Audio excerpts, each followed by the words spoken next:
thank you all. I have to say, I'm from Boston, and listening to these speakers, I know nothing about software. And as we in Boston would say, you people are wicked smart. But what I want to talk about this morning is change. And I don't know if we can raise the lights just for a minute. Has anyone in this room ever been frustrated about creating change at work? And if you have, can you stand up? Has anyone ever hit obstacles at work? Yes, yes. Okay. All right, so while you're still standing, or sit down, but I'm going to ask people to stand again. Often what people get frustrated with is change is fear. And we don't have a lot of time this morning, but my question to you is, what has stopped you? So has anyone ever held back because they were afraid that their idea might hurt their reputation or career? Anyone? You want to raise your hands? Anyone ever afraid of they might upset their boss? You want to raise their hands? Okay. Those are the two biggest reasons. So what I want to talk about in our short time together are three things. One is sort of the mindset for creating change. One are some skills, and the third is self-care. Because often when we start changing, we become obsessed. So let's get right into it. First of all, people say, what's with this rebel thing? What do you mean by rebel? It sounds so negative. And by rebel, what we mean when we use this word are sort of positive change makers. We are rebelling against what no longer works, but really being quite positive on providing solutions versus just being troublemakers and whining about problems. So sometimes as good rebels, we get frustrated and we sort of fall into the bad rebel part. But for the most part, these are what I mean by good rebel. Just some context. Okay, so let me talk about some common fears to start with. The first thing is assumptions, right? They hold us back. Last week, I talked to a woman who was thinking about leaving her job. And she said, there's no way in my company that they'll approve this idea. And it's a really important idea. And I said, how do you know that? She's like, well, I know they don't go for these things. And I said, do this. Go back and talk to your boss. She went back, she talked to her boss, and her boss said, we've been thinking about that idea. And she is now able to move ahead with the idea. So sometimes our assumptions hold us back. We're afraid. The second thing is, in whatever position we have, is to address our boss's fears. Don't you love this Vince Vaughn stock photography? So what do our bosses, when we think about what our bosses are worried about, right? And if we understand what they worry about, we can tailor our ideas to make them less worried. Our bosses don't want to look bad in front of their bosses. They want to avoid criticism. They don't want to waste time. So when we understand what these things are, we can tailor our ideas accordingly. I'll show you how. The other thing that's really useful is, why do bosses say no to ideas? Usually, the biggest thing is often it's just not that important. The other thing is we get so wrapped up. I don't know about you, but sometimes I've gotten so wrapped up in ideas that I just thought was brilliant. I started explaining how everything would work, and my boss just sat there and said, Lois, what are you talking about? So what's the what? Sometimes it's bad timing that our bosses say no. Sometimes they don't like the idea and don't know how to tell us. And often bosses just like things the way they are. So it's helpful to know the why. One of the most important pieces of advice I can share with you as it comes to fears and creating change is, don't go it alone.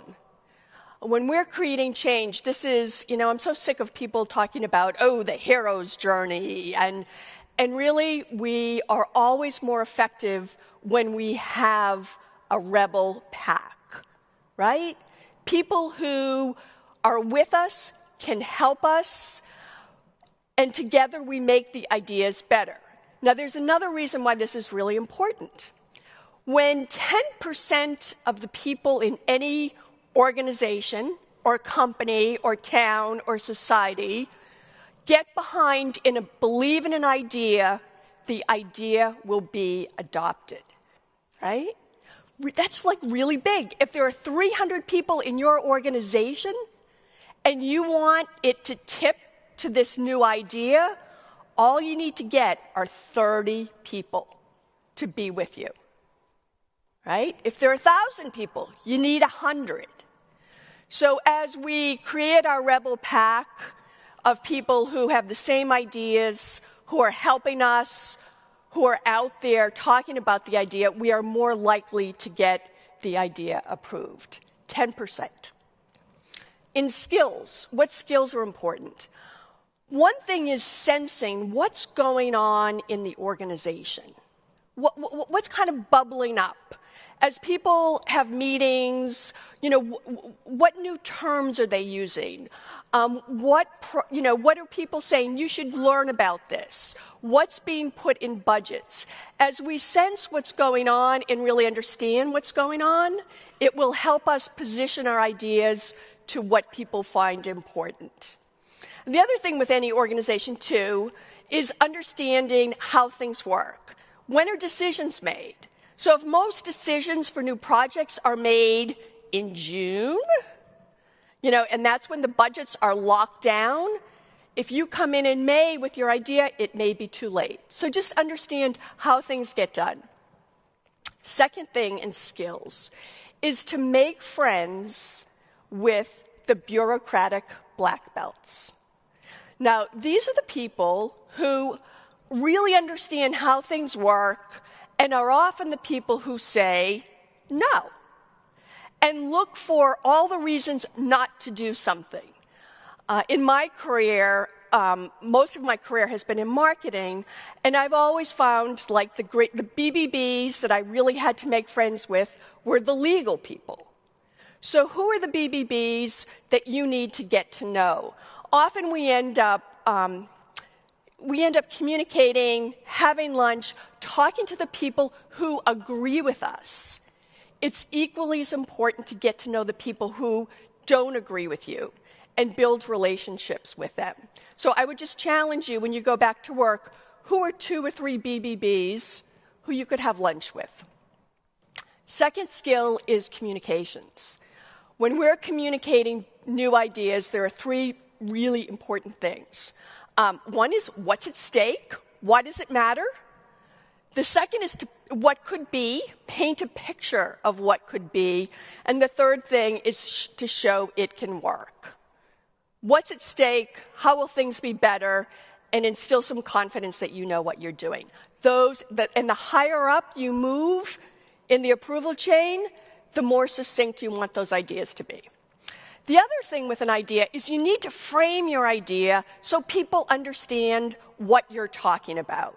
And I think in technology, it's often easy to get caught up in the details of the technology. And when you're then talking to business decision makers, it's like there's a different language being spoken. So there's a great book on screenwriting and how to pitch a screenplay. And I would say an advice works for us too, is to frame your ideas that people understand. Fast Company was trying to get funding back in the 80s, they said it's a new magazine that sort of mashes up, Harvard Business Review and Rolling Stone magazine. And people said, oh, that's kind of interesting.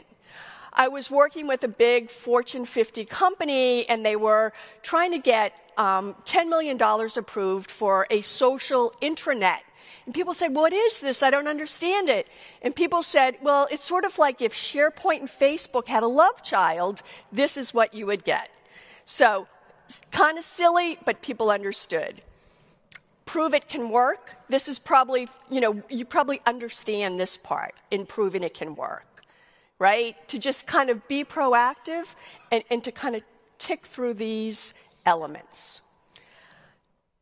The one thing that really gets in the way of change, and we all sort of run from it, is conflict and disagreement, because there is nothing ever changes without some sort of disagreement or conflict.